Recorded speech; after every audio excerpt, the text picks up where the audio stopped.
Now with the 4 p.m. The late afternoon games, NFL games in halftime, I'm gonna quickly talk about Mike D'Antoni's firing. Or he wasn't fired. He left. He told them he was gonna return as the coach of the Rockets. What are my thoughts on this? Let's get into it. Now, before I get into what my thoughts on it, I know I just said I was about to get into it, but let's get into his record as a Rockets coach.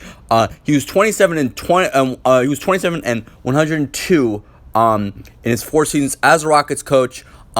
He made the Western Conference once, and he made the conference finals 3 times. He lost to the Golden State Warriors with KD 1 year where KD was injured. I think Game 4. I want to say something like that. There was this series where he lost to the Lakers, and there was the other series where he lost to the Warriors as well. Pre-KD, pre-KD joining the Warriors.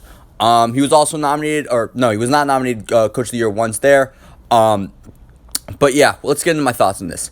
So, Tillman Fertitta, he kind of put Mike D'Antoni on the hot seat earlier this year by not giving him a contract extension. It was kind of obvious that, as the series kind of wore on, as the Lakers were kind of looking like they were going to win this series, especially after they found productive minutes in THT, turning to Horn Tucker, was able to give them productive minutes. It really looked like this was going to be the end for the Mike D'Antoni Rockets era. Look, his way of playing basketball, the 3-and-D, basically take threes, iso ball stuff, that works to a certain extent. It's really tough. It's really tough analyzing because every 4 years, he was not supposed to beat the Lakers, the Warriors. He's not supposed to beat the Lakers or the Warriors during those playoff series.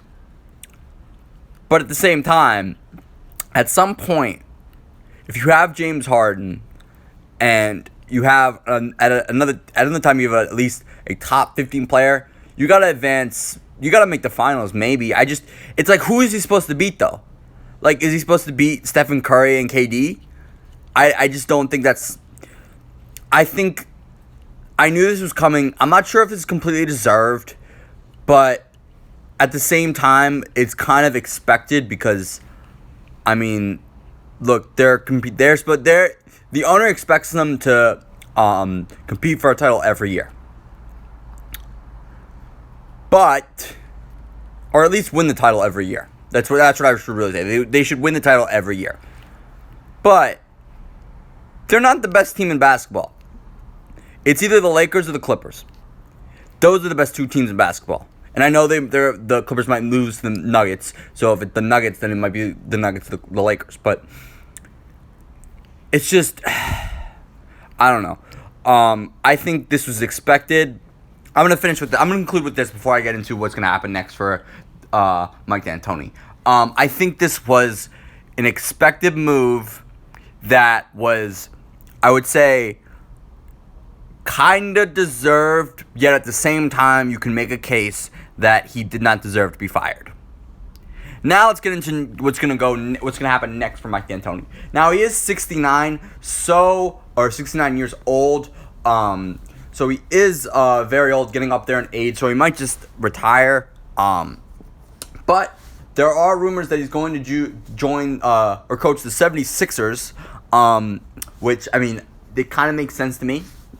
They are a team that, if they can figure out, I don't know how they're going to trade Al Horford or Tobias Harris, but they're a team to me that has the talent, maybe, if they can get rid of 1 or 2 pieces on that team, to compete for a title. Ben Simmons and Joel Embiid can compete for a title together.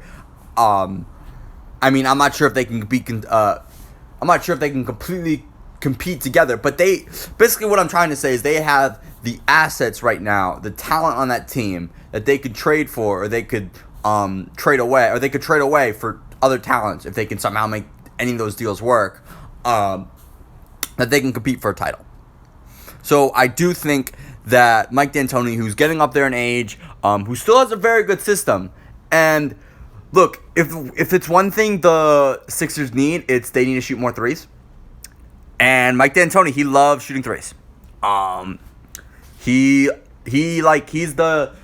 one of the forerunners on the guys who created this whole 3-point revolution. At least from a coaching perspective, not from a playing perspective. He doesn't play, obviously, but just trying to make that point clear. But yeah, that's really all I got. I know this is a little bit of a quickie one, but I'm trying to still watch the football games and do this. And halftime's wrapping up, so yeah, I'll have those football recaps and reactions soon. I'll have everyone but the Sunday night football game done by, I would say, around 8 o'clock. So yeah, tune in for that and like and subscribe and check out other videos.